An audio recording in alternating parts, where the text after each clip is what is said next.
Hey kids, it's Mr. Fly here, hope you're well, and welcome back to another edition of Bike News, the monthly look back at what's been going on in the world of motorcycling here in the UK, this time for the month of February 2024.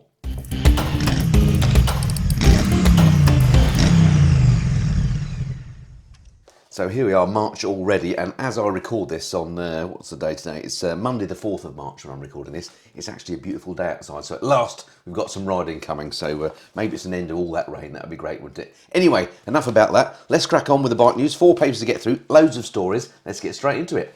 Right, first up then for this month, Supersport successor, Race Boss says the rumoured Yamaha R9 will arrive in 2025. Now this is the Yamaha R9 Supersport bike, something that's has been rumoured for a long time, but we've had no official confirmation from anyone at Yamaha that it's coming. However, a Race Boss has let slip that it is indeed coming, so let me read you this. Fresh hopes for a new 3-cylinder Yamaha R9 sports bike have been ignited. Kervin Boss, who is the team manager at Yamaha 10 Kate Racing, spoke to MCN, and he said, "The only thing I can tell you for sure is next year in World Supersport, the R6 will be replaced by the R9. But by my information, it is unclear when the bike will be available for on the road, so it's definitely coming for the race series."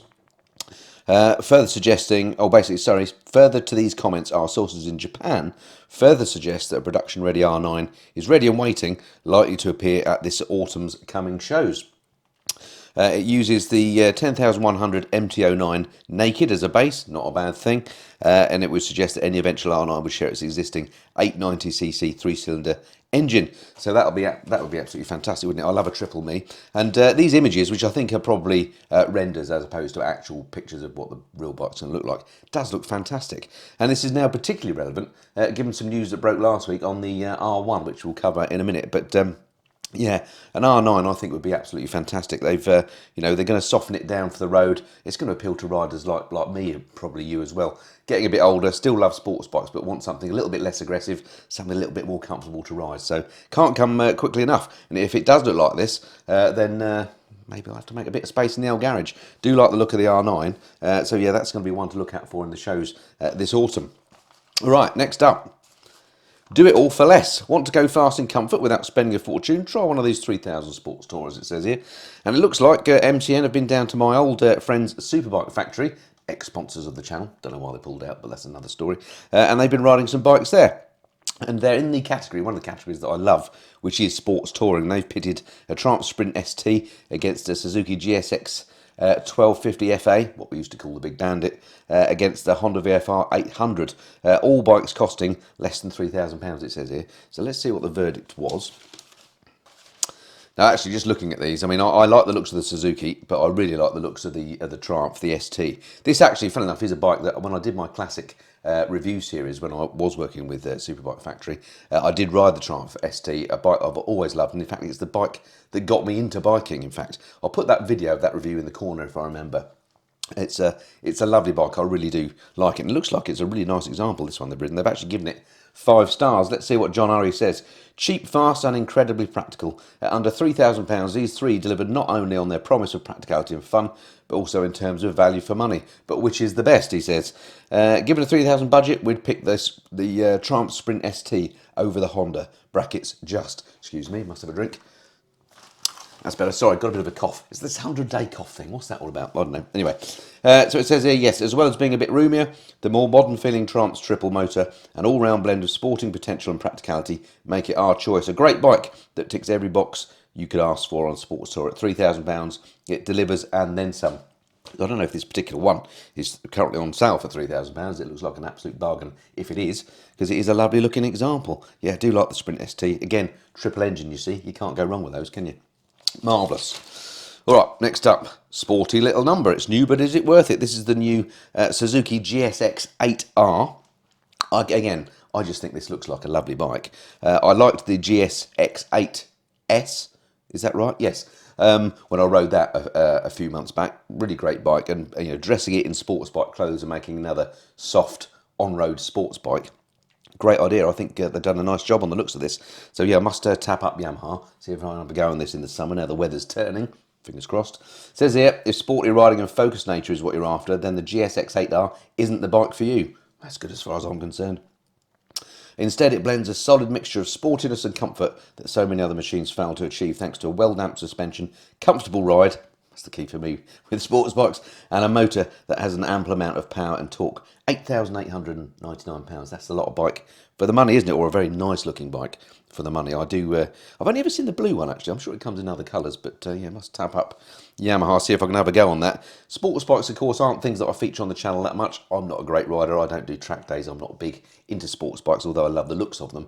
I find them a bit impractical, too performant for the road, and uncomfortable now. I'm getting older and I've got aching bones and all sorts of ailments, but this, for me, really ticks the boxes. So if you're in the same boat as me and you love the idea and the looks of sports bikes, but they've just been impractical to you in terms of comfort and price and performance, then let me know, because I will start doing some reviews of these more sort of soft sports bikes if you want them. So let me know in the comments below. I certainly love the looks of them. I'd love to do them, but you know, no point if you don't want to watch it. Right, last story in the first paper. Kawasaki's Quarter Smiler drag-style Kawasaki Eliminator 500 SE offers a fresh look on mid-capacity cruisers. Now, this is an interesting thing. It reminds me a bit of the Royal Enfield shotgun, in that it's a sort of cruiser, but it's not sort of feet forward. It's kind of in the middle somehow. It's excellent value for money. It's $6,399 for a Kawasaki, which seems pretty good.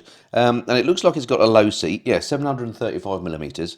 So if you're maybe I don't know, a new rider, or just starting out, or somebody who's a bit shorter, or dare I say it, a female rider that wants something a bit easier to manage, then this could be right up your street. It's kind of Honda Rebel territory, I guess. Very easy to live with, I guess. Not entirely sure I like the looks of it. These sorts of bikes aren't really my thing in terms of styling. The way they've got the fuel tank on here, sort of sitting on top of the frame, which is what the Honda Rebel did as well. I don't really like that look, to be honest. But yeah, I can see the appeal though, particularly great price as well. So it says here, the Eliminator 500 SE is a solid option. The low-slung styling, while giving it a drag bike kudos, belies a mild-mannered, forgiving motorcycle that will build confidence, so perfect as a first big bike. Its closest competition is the Honda Rebel, which has similar performance but carries an extra 15 kilograms and is likely to put a bigger dent in your wallet. So yeah, Justin Hazeldine, who did the review, seems to like it. So yeah, definitely one to consider if you're new into biking, want to build your confidence and running on a budget or whatever. $6,399 seems pretty good value for a Kawasaki, doesn't it? Alrighty, that's it for the first paper. Right, 3 stories in this paper. First one, Ducati sales figures are looking good. So Ducati sales riding high. This is quite interesting. So I'll read you the headline here. Ducati closed 2023 with their 3rd best year of sales to date. The firm delivered 58,224 units, the most popular of which was the Multistrada V4 model. And the Multistrada V4, absolutely beautiful bike, very capable, all the latest tech, expensive. It's a big Ducati. But I wonder whether now the Multistrada is starting to pick up some sales where people may have gone GS before. I don't know. It's going to be very interesting to see how the new GS 1300, of which more later I think, is going to do in sales. I was talking to a sales guy at a BMW dealer recently, last week, and he was saying that they've sold loads of the 1300s, which surprised me a little bit, but he said they've sold, at that particular dealership, about twice as many as they would normally with the outgoing GS, which is pretty good news, isn't it, for BMW? But I wonder long term how that's going to go, and I do wonder whether Ducati are kind of picking up a bit, you know, on GS sales, although what that sales guy was saying kind of contradicts that, doesn't it? But anyway, Ducati doing well, the Multistrada V4 flying off the shelves, and I'm not surprised. It's a lovely bike. Right, here we go, something we don't often feature on bike news. Supermoto aren't normally my thing, but this one did pique my interest. This is the new Ducati Hypermotard 698, new big single-cylinder thumper. And it does look nice. I don't know, there's something about it. Maybe it's the livery, maybe it's the underslung pipes, or rather, you know, the underseat pipes that appeals. But yeah, I really like the looks of this, and it's not my usual fare. Let's see what it says here. It's been 30 years since we last saw a single-cylinder Ducati, but for 2024 there's a new single in town, the Super Quattro Mono engine. Not only is it the most powerful and highest revving production single ever, but it houses a lightweight frame with long travel suspension, a shed load of tech, and aggressive supermoto stance. It's a tall beast with a lofty seat height of 904mm, but don't let that put you off, as it's light and thin, making it easy to move around. So yeah, it looks good. I think effectively what they've done to achieve this big single thumper is basically cut a Panigale V2 engine in half and made it a single. So heavily over square, by which I mean the bore is bigger than the stroke. I think it's that way around. Yeah, they've come up with this new engine, which, as I say, they're calling this Super Quadro Mono. Super Quadro, I think, basically meaning over square. But yeah, it does look good. And again, not my usual thing. Yeah, I'd like a go on one of these, I must say. So again, let me know in the notes below whether you think it's worth me borrowing one of these, and I'll have a chat to my friends at Ducati for a little summertime fun. Does look like a bit of a hoot. Not sure how much it costs, but well, let's see. Here we go. We've got a bit of a verdict. No, 11,895. So it ain't a cheap option for a single, but it does look good, particularly from behind with those under-seat exhaust. It looks good. Looks like there's two versions. I guess there's an SP. Oh, it says here, Ducati's new Super Quadro mono motor is the most powerful production single yet, derived from the twin-cylinder 1299 Panigale. Oh, so I see. So they've taken it from the bigger bike. Of course, makes sense, doesn't it, when you think of the capacity? Dashboard looks quite simple, but that's fine with me. What's Carl Stevens said about it? It's light, it's agile, and that new Super Quadro mono engine offers a feisty amount of top end with an addictive growling soundtrack. Ducati have genuinely moved the game on.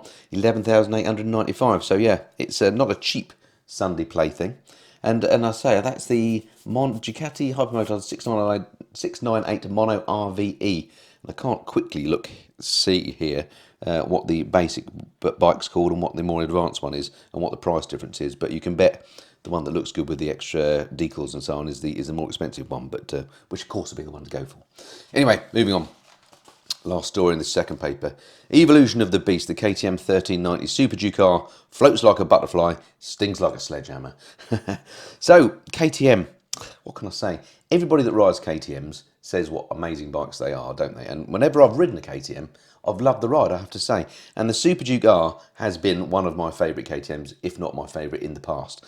Not that I'm a particularly hooligan rider and can get the best out of it, but whenever I've borrowed one of these, and I have done many times in the past, it is a lovely bike to ride. However, this latest version, I don't know what KTM are doing in the styling front. I say this every time about KTMs. There's something I'm not too keen on, the orange colour. That's their corporate colour, so maybe not much they can do about that. But it just doesn't, the styling just doesn't look that good to me. It's one of the better KTMs still, but it's still not great. And this new headlight really just doesn't do anything for me. I know some people love it, and it's entirely a matter of personal taste. It just doesn't appeal to me. I'm sure there are lots of people that love it. But yeah, for me, the current looks don't do it. I think the last generation was the best looking KTM Super Duke that there are. And let's face it, it had no lack of power, did it? So you don't need to go for the latest. Anyway, it says here, it's had a transformation from 1290 to 1390, the new one. It's taken another step with variable valve timing, more grunt from its even bigger engine, refined electronics and suspension. So it's even more of a nutter than it ever was, and it was always a super nutter. Nevesy says it may have a bigger new engine and more power, but it's evolved to be friendlier and easier to ride. Well, that's interesting. The refinements add up to create a super naked that grunts off all corners in tall gears, steers accurately with little effort and stops like a race bike. But it's expensive, especially if you want all the electronics.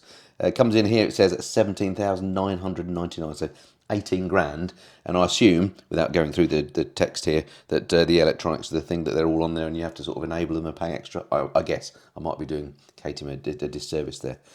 But yeah, not sure about that light. Well, I am sure. I'm sure I don't like it, unfortunately. Anyway, that's it. That's the second paper. Moving swiftly on.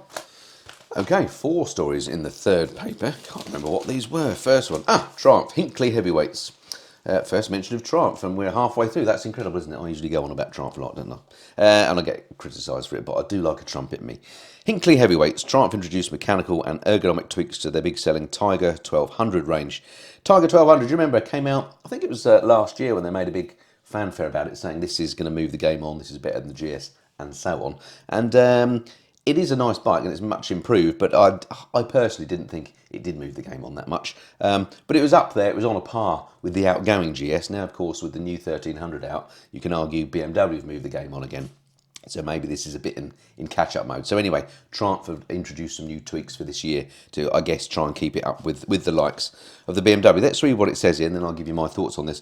Triumph are giving their large-capacity Tiger 1200 Adventure range a glow-up for 2024. You'll find a road-oriented GT Pro, as well as a more rugged Rally Pro derivative. Both options come in beefed-up Explorer trim, bumping the fuel capacity up from 20 to 30 litres.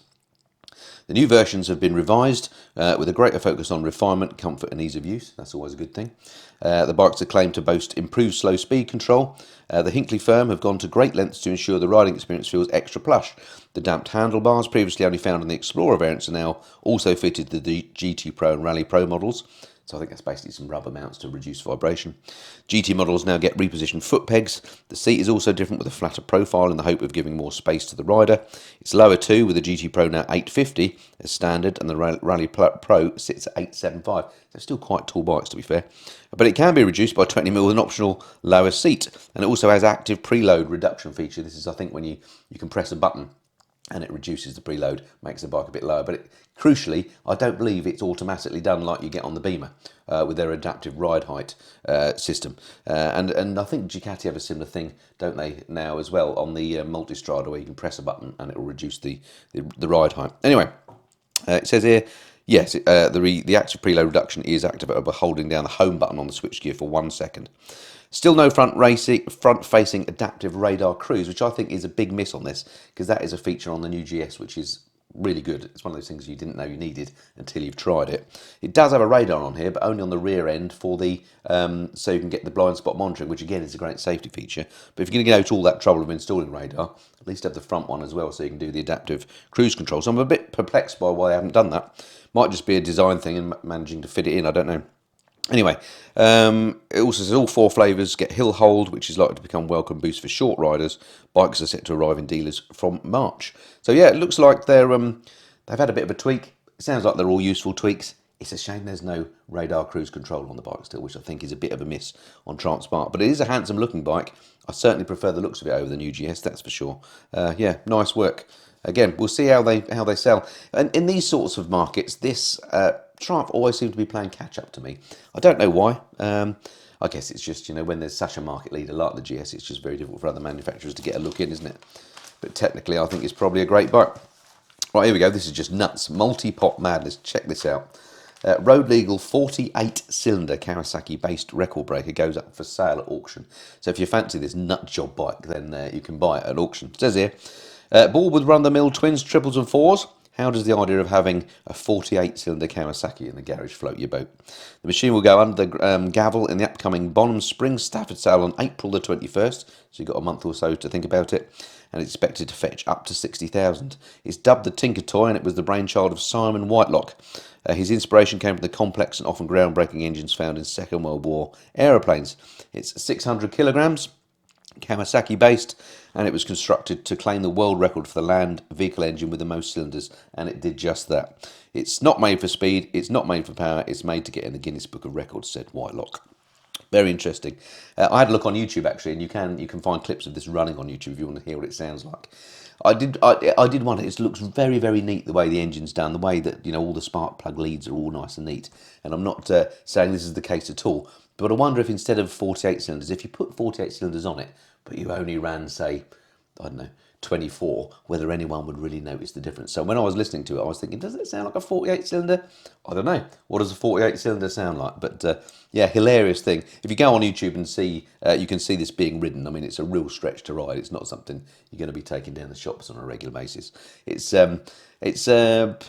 reminds me of something that Alan Millyard would do, but let's face it, Alan's better. Right, all right, moving on. Next story here. So this, absolutely beautiful. This is more familiar territory for me. Retro bikes. I love a retro bike, me, and it looks like Honda might be coming up with a new one. It says here, Honda appear to be working on a new retro 4-cylinder naked to take on bikes like Triumph's new 400s and the wave of big-selling Royal Enfields from India. So if that is the case, a 400-ish cc Honda, a 4-cylinder, absolute screamer, and if it's going to take on the likes of the Enfields and those Triumph 400s, it's going to be well priced. Look at, I mean, it looks beautiful. If Honda come out with this, I'm up for one. It looks absolutely brilliant. I don't know if these are actual pictures that they've got or whether these are renders, but if this is what a bike ends up looking like, I think it looks absolutely brilliant. Anyway, moving on. The Charming Upright will come in a 400 capacity for the Japanese market before being up to half a litre configuration for Europe. Sounds like they've got a lot of details here, so it sounds like it is happening. So it's going to be a 500cc here. The bike will be very heavily inspired by the CB families of the 1970s. It does look a bit like, does it remind me of the Super Dream, which was never a great bike, was it, at the time? But there's something about it that reminds me of that. Honda themselves declined to comment on the rumours when asked. Okay. The bike is expected to feature a basic steel diamond frame, keeping costs down and maintaining the retro aesthetic, alongside basic twin Nissan calipers up front and a sweeping signature 4-into-1 exhaust, paying homage to motorcycles of the past. And that's the thing that will be great, won't it? Release dates are yet to be known. Yeah, that is something that is well worth looking forward to. If Honda knock that one out, then yes, dodgy vernacular there, then yes, that's going to be definitely worth taking a look at, isn't it? Yeah, I like the look of that a lot. Gosh, that could be the bike of next year, couldn't it? If indeed it comes out next year, we'll see. We'll keep a close watch on that. We'll keep abreast of the story. Right, imitation game. Can BMW's new blacked out R18 Roctane steal a slice of the Indian Springfield Dark Horse's American pie? And I've written here on my little sticky, no. I've got a view when it comes to cruiser bikes that if you're going to, they're classically American, aren't they? So to me, if you're going to get a bike like this, you really need to have either, let's face it, a Harley Davidson or an Indian. And the others are all just, you know, has-beens. I don't know how BMW are getting on with the new big R18 models and all the variants. I suspect they're not selling that well here in Europe. I don't know. I've never seen one on the road. When I rode one, it was a fascinating thing. I'm glad it exists, but it's not something I would look to own here in the UK. It's just too big and heavy for our roads. And a marvel of engineering, no doubt about that. But I just think if you're going to go for Americana, why would you go for something built in Germany? Is that just me? I don't know. Be interesting to hear your view. The verdict here on it. It says here, Phil West says, Indian have it in the bag. Okay, surprise, surprise. It's always difficult to be objective about bikes like these. Blacked out baggers are so American that anyone other than Harley or Indian building them feels like sacrilege. And I completely agree with Phil on this, as I just said. Don't get me wrong, the Roctane's not a bad bike, far from it. But most bagger buyers more likely lust after a Harley or an Indian, and the Springfield Dark Horse, while pricey and imperfect, ticks boxes the Beamer certainly can't. And in my experience, having ridden a few Indians and a few Harleys, I'm probably more of an Indian fan. They just feel, although they've got all the heritage and the history, and they look great, they just feel a little bit more up to date and a bit more modern than Harleys do to me. But I know Harley fans love that character that Harley Davidsons have. But yeah, Phil West is the same view as me. If you're going to go for one of these, go for the Indian rather than the German. There we go. All right, that's the third paper. How are we doing? Looks like about 23 minutes, something like that in. That's good. We'll do parish notices after this, the little section where I'll tell you what's coming up on the channel, so stay tuned for that if you're interested. Right, here we go. I mentioned earlier, the Yamaha R1. I said there was a story coming up, and this was breaking last week. Yamaha R1 goes track only. This is a real shame, I think. It's fine for me to say that. I've never owned an R1. I've always lusted after them. I've liked them, but I've never actually had one. So the bike will not be updated for Euro 5, but will remain as a circuit focus model. So this is a bit like Yamaha did with the R6, isn't it? It says here, the future of road-going R1 and R1M superbikes in Europe is in doubt, with Yamaha announcing they will not be updating the Geo to meet Euro 5 regs, but will instead supply a track-only version. Although it's still unclear whether Yamaha UK will continue to sell remaining road stock of the £18,810 standard R1 and the £24.5 grand R1M under derogation, the R1 won't be disappearing completely. In Europe, the R1 will be made available with specifications aimed exclusively at track use, as was done previously with the R6.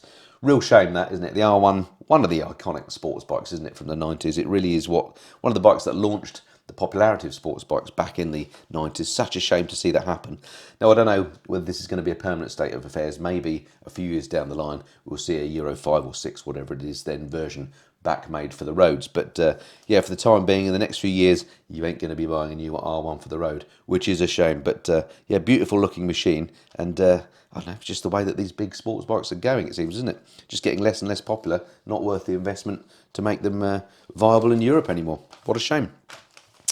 Right, here we go. Here's a bike that's a bit more practical, but still super powerful. Triple with attitude, clip-on clad Triumph RS Spide with electronic suspension. So this looks like a new Speed Triple, or an updated version anyway. Triumph look to be gearing up for the launch of a more focused Speed Triple 1200 RS Super Naked, with new spy shots showing a development bike sporting a racier riding position plus semi-active electronic suspension. Now, I don't like the sound of a racier riding position. One of the appeals of naked bikes is that they're, you know, you've got all the performance of a sports bike, but the comfort of a more upright bike. So, yeah, it looks like they're going clip-ons here, whereas it had sort of flat track type bars on before.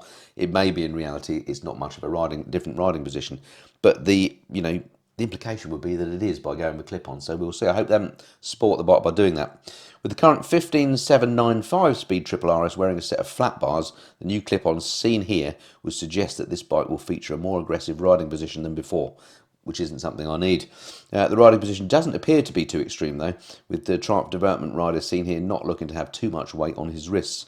Yeah, he does look fairly relaxed. Let's hope that is the case. Otherwise, they may have that may not be a development in favour of the bike. But interesting to see that the Speed Triple is getting an update. So cannot wait to see that. And once they start seeing spy shots like this, they're usually not far off. So maybe we'll see that for the autumn shows as well. All right, Superbooster sells in the US. Now this is another nuts bike. This thing, it's 370 brake horsepower. Absolutely crazy, but fun. It says here, TTS Performance have delivered their first Superbooster to the United States, with the excited customer laying hands on his brand new 370 brake horsepower machine in February. The Superbooster features upgraded pistons, conrods and clutch, as well as a Rotorbox carbon wheels, various chassis upgrades including a single-sided swing arm, beefed up brakes. The result is a road legal motorcycle capable of hitting over 218 miles an hour in the hands of MCN's Bruce Dunn. A good man, Bruce. Plus a 9.69 second quarter mile. They cost around 50 grand if you fancy one yourself for pottering around the lanes here in the UK. Just a crazy bit of kit. I'm glad that these sort of things exist, but yeah, 50 grand, quite a lot of money, isn't it, for that sort of caper. All right, next up, MT-09 dials up the attitude. Now this is a launch that I think we saw last week. Lots of people, lots of vloggers and journos out. I think it was in Spain doing the launch of this one, and I think it's improved the looks of the bike. The MT-09 always gets rave reviews, doesn't it? And the reviews I've seen of this from that launch seem the same. Although let's face it, all reviews from launches always say that it's the best thing since sliced bread. That's one of the reasons why I don't go on launches. But it says here, Yamaha have been back to the drawing board to make the MT-09 a sharper, more aggressive tool, but it's still a fun-loving all-rounder that made it popular in the first place. It's got 117 brake horsepower, which is just a great number as far as I'm concerned. Perfect for the road. You don't need more than that to have fun. Yamaha have been clever with their MT-09. Oh, I like this bit. Yamaha have been clever with the MT-09 in the design of the intakes, which have been crafted in order to accentuate the frequency of the sound and focus it straight up into the rider's ear. The new MT-09 has a gorgeous roar to it. So basically, you know, they've tuned it so if you're riding it, it sounds great, but you're not going to annoy everybody you're riding past, which sounds the way to do it, doesn't it? I have to say the exhaust on it is bizarre. I've not seen one quite like this. There's a picture of it here on the page, and it's got all the usual big box underneath that you have to do for Euro 5 these days, but there's just a little tiny exit hole right at the bottom. But to make up for that, it sounds like they've tuned the sound box with some gills on the front as well. So yeah, it's going to sound good. I look forward to riding this. Definitely improvement on the styling as well, what they've done with the front end. I'm not super keen on the way it looks, but it's better than the outgoing bike, I think. So yeah, look forward to having a little go on that one as well. Carl Stevens here says in his verdict, what makes the latest MT-09 so good is how it's evolved from being a one-trick pony for having fun on to a complete machine that does everything from skids and wheelies to riding fast on the road with ease. Yet thanks to the addition of cruise control and the slightly comfier seat, it can be enjoyed for longer stints too. It's a machine that does it all and is so good that it knocks loudly on the door of the Super Naked Sector 2. So he clearly absolutely loved it. Excellent. Rocking the boat. Can the new Chinese-built Vogue or Voge DS525X rival the updated Honda NX500? Now, I haven't ridden either of these bikes yet, I have to say, but I'm suspecting the Honda NX500 to be very good. I have got that in the diary coming in the next few months. But the Vogue, which is a Chinese-built motorcycle, which immediately gets people's backs up, it looks great, I have to say. It looks really nice here. On the looks front, it absolutely knocks spots off the Honda, I have to say. Price-wise, it's cheaper too. The Vogue or Voge is $6,199. Looks like a big adventure bike. The Honda NX500, $6,799, and looks more sort of Dakar-esque. But yeah, in terms of styling, the Voge has it. Of course, styling is one thing. How it rides and how it lasts is another thing, of course. What does John Urry say? The Voge proved a genuine surprise. As well as costing less than the Honda, the spec level of the Chinese-built bike is remarkable. But the outgoing CB500X is a brilliant bike, and the NX500, which is the Honda replacement, manages to make it even more appealing, better looking, and with improved suspension and a cool new dash, it remains the benchmark in its class. So when I read the article, basically it was saying the Voge looks good, but actually doesn't ride as good as the Honda. So that's interesting. you know, we ignore the Chinese bikes at their peril, don't they? I would like to go on one of these. I don't have access to them, so I've got no way of doing it. But it does look good. But 500 or 494cc parallel twin is the Voge. It looks quite big and heavy. How heavy is it? Does it say here? 206 kilograms. So it's not actually as heavy as it looks. The Honda, though, is 196 kilograms. And puts out 46.7 brake horsepower, so virtually identical power out of the two. Of course, you know a Honda's going to be super reliable. They're known for it. So if you get the Honda, there's no doubt that the thing's going to last. You get the Voge, taking a little bit of a risk still, I guess. But time will tell. You know, 10 years' time, what are we going to be talking about when we talk about Chinese bikes? Are they going to start to get a bit of a hold in Western markets? We shall find out. All right, that's it for the paper review.